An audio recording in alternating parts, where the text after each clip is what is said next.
What is the verdict on attending gatherings or meetings or office parties where there is alcohol? وما أرسلنا من قبلك إلا رجالا نوحي إليهم فاسألوا أهل الذكر إن كنتم لا تعلمون. The consumption of alcohol is something that we all know is completely forbidden in our religion. Our Prophet ﷺ has called it the mother of all evil or the source of all evil. And it is a tool of shaitan. We all know that in this country, one of the leading causes of liver cancer, heart disease, even other types of cancer, in fact, almost 100,000 deaths in North America alone is because directly of alcohol, and it is one of the leading causes of preventable death in this country, by the way. One of the leading causes of preventable death is the consumption of alcohol. Its harms are well known. And it is because of this that the Sharia has not just forbidden drinking alcohol, the Sharia has also forbidden anything related to it, such as transporting, buying, selling, witnessing the transaction. These are all called preventative measures. Sadd al-dhari'ah. When something is haram, Allah Azza wa Jal makes the things leading to it haram as well. Obviously, the level of hurma, of the things leading to it, is not the same as the level of itself. You understand this point? And that's what we're going to come to now. When something is haram, the avenues that lead to it also become haram, but those avenues are not as sinful as the haram itself, obviously. And this is called in the Sharia, saddu dhara'i', cutting off the doors to this avenue. And one of those prohibitions when it comes to alcohol is to sit at a table where alcohol is served. Hadith is in Musnad Imam Ahmad. It is Hasan, which is acceptable. It's not Sahih, it's not Da'if. It is a Hasan hadith that the Prophet ﷺ said, whoever believes in Allah and the last day should not sit at a table where alcohol is passed around. Yudaru alayha al-khamr. Okay, so one should not sit at a table where alcohol is being passed around. This is a hadith in Musnad Imam Ahmad. And this is the default position, that a person should avoid sitting at a table where alcohol is served. And one should try to get out of this as much as possible. Now, this is the default. The problem is that this default becomes very difficult or at times logistically impossible in the world that we live in. And I have asked over a dozen mentors and teachers of mine and peers of mine this particular issue. These are one of the questions that are on my mind, and I ask many people. And I'll just mention some names here, but the opinion I will give you, ascribe it to me. But I'm telling you just because understandably, I never claim to be a scholar. I'm a student of knowledge. I am not a scholar. I'm a student of knowledge. So understandably, people say, who are you to say things? And that's a valid concern. But I try to quote positions that have basis and that have precedence. I never, ever try to bring an opinion that is unprecedented. I don't feel myself qualified to do that. But I try to find precedence. And when it comes to this issue, I have asked over a dozen people whom I look up to, including people like Shaykh Salah al-Sawi, Dr. Hatim al-Hajj, Shaykh Yusuf al-Judi', Shaykh al-Qardawi, others. I have asked all of this specific questions. Specifically, I've asked them about this hadith in light of modern times and in light of corporate America. And by the way, FYI, I have worked in corporate America for a period of my life. And for 15 years, I was in academia, which is a different type of corporate America. I had to meet many people, politicians, business interviews, presidents of universities, presenting papers at Harvard and Princeton. I've been in that environment. So I understand what it is like to be the only Muslim in a room full of people that are coming together for another cause. They're not coming together to get drunk. You're not going to a pub to socialize. You're going for a conference. You're going for a job issue. You're going because your boss's boss or the company's president has thrown a big party and you're a member of that audience. And once again, with my utmost respect, many of our scholars and teachers have never been in that situation. And so they give fatwa that they are there and hardly anybody can follow them. because those fatwa cannot be applied by the average person working in a corporate environment. And that's why the one who knows, the one who is there understands. And that's why I myself have been very eager to ask many of my mentors and teachers, pretty much all of them who live in these lands or at least are well aware of the situation of our lands. Because again, what you need to realize, when you ask a person or a shaykh that has never been in these lands, their tasawwur is very different of reality. They can give a fatwa and they don't understand that fatwa is impossible to apply. Always go to people who live in your lands for your scholarship, especially for these minutiae issues. And as I said, I've asked over a dozen. To be brutally honest, I think it might be 24, because I've been talking about this these are some of the issues I always discuss with my peers and my mentors. And every single one of them, without exception, has given caveats and exceptions to this hadith. None of them unconditionally said it is always haram and you have to stand up and leave every time there's alcohol within 5 feet of you. None of them have said this, because they understand that you cannot be that strict. This hadith is not meant to be used as an elastic band and applied to every scenario. The hadith is a general ruling. Let's keep that as the default. Let's not become comfortable, but they're always going to be difficult scenarios. And by the way, this isn't without precedence. Again, there are minor precedents. Of them is the issue of the Muslim man married to the Christian lady. And we find a number of explicit narrations, even from the very strict ulama, like Imam Ahmad ibn Hanbal. Somebody came to him and said that a man is married to a Christian lady. Can he force her to not drink alcohol? Now remember, it's her right as a Christian. And then maybe even in her sharia it's allowed.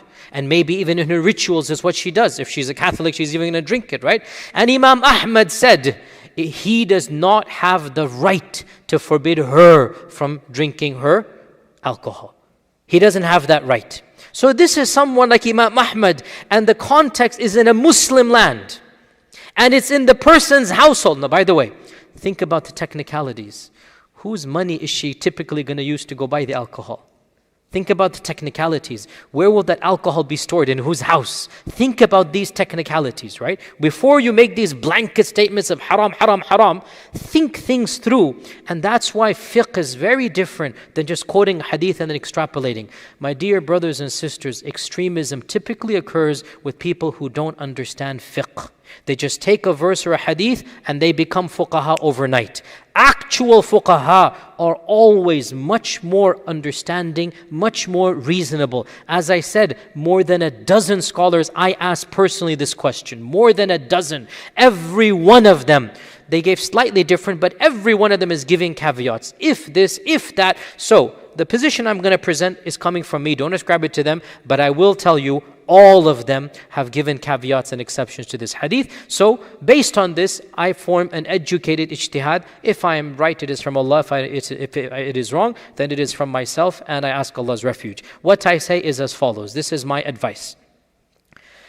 The Muslim working in corporate America should never make it the norm to feel comfortable around alcohol. This Muslim should make it known to his or her close colleagues that they don't like alcohol and the presence of alcohol. It should be something that is known, that they feel uncomfortable around the presence of alcohol. It should not just become overlooked, not a green light. Anytime there's alcohol, let it be. Occasionally, such a Muslim might find himself or herself in a situation where it's just the battle is not worth fighting. For example, the annual meeting. For example, the CEO comes in and the whole staff is there. For example, the ceremony that's going to take place around this time when the raises are given and announcements are made right before Christmas, and your presence and your point is a part of being with the community of your corporation. You need to be there because that's what everybody is doing. So, on those exceptional scenarios, try your best to avoid being in the direct vicinity.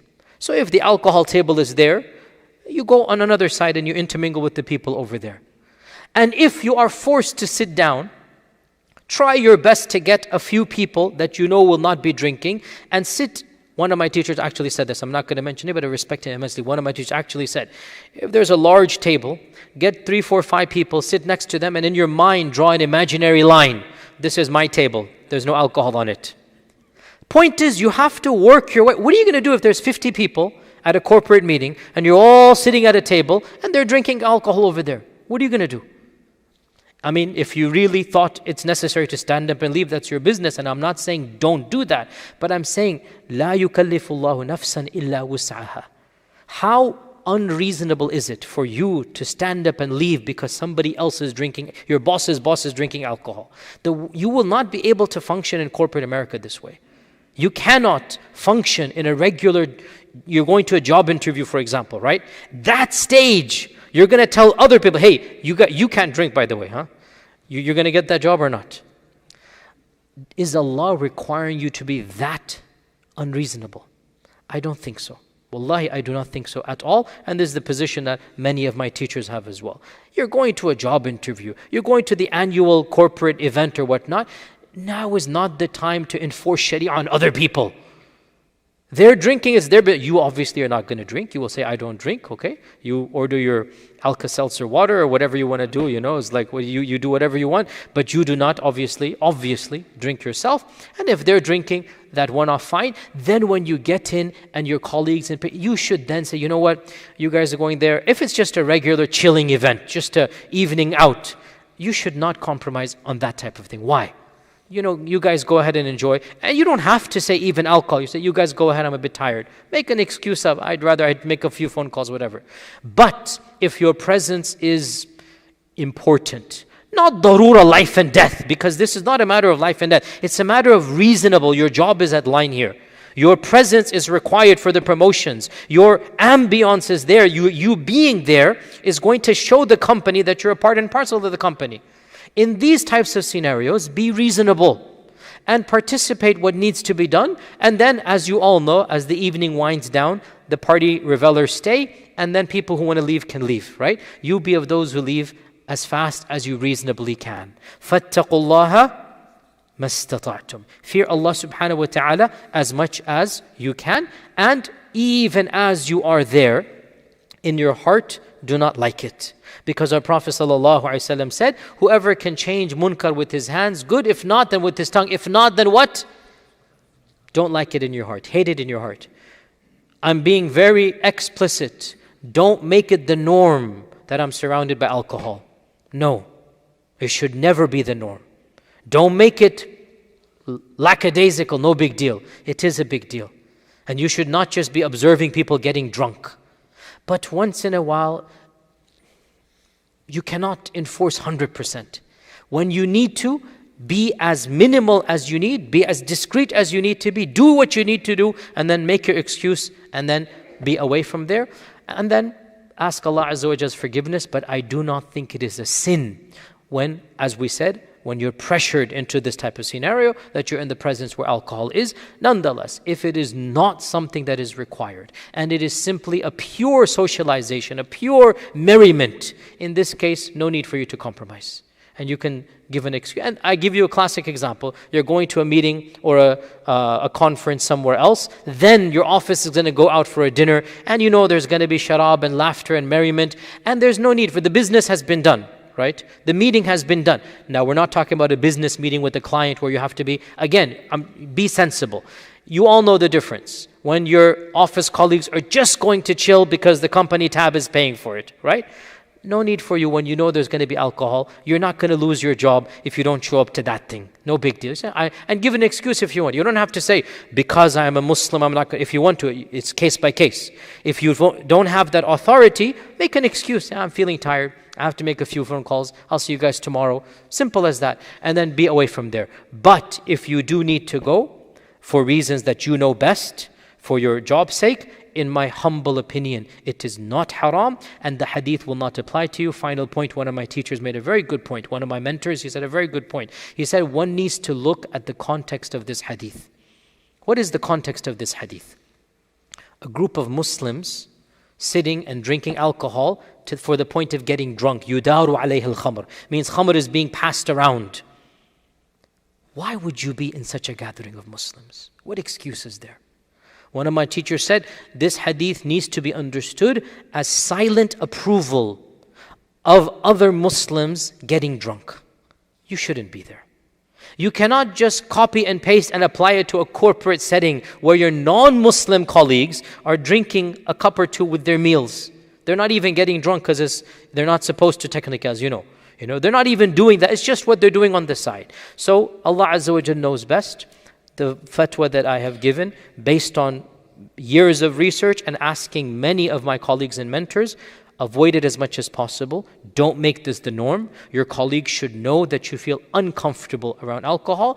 But when push comes to shove and you're in a situation where you kind of sort of, for the greater good of your job and career, you have to be in there, do the bare minimum, do what needs to do, try your best to take reasonable precautions, try your best that alcohol is not immediately around you if you're able to do that. And if you're not, for example, a job interview with the boss that's going to hire you, it's you and that boss, and you're on one table, what are you going to do? You go to the job interview, tell your boss, your future boss, I'm sorry, you cannot drink. Let's be real here. You're not going to get that job.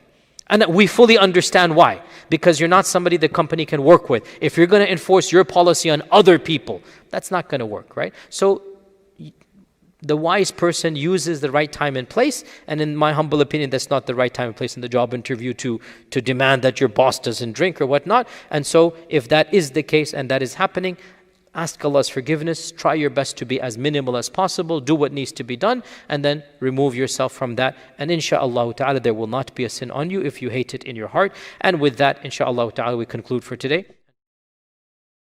لا يزال الخير حيا لا يزال إن في الدنيا سلاما وظلال أخبر الأيام أنها في وصال قم بنا وانظر لآيات الجمال قم بنا وانظر لآيات الجمال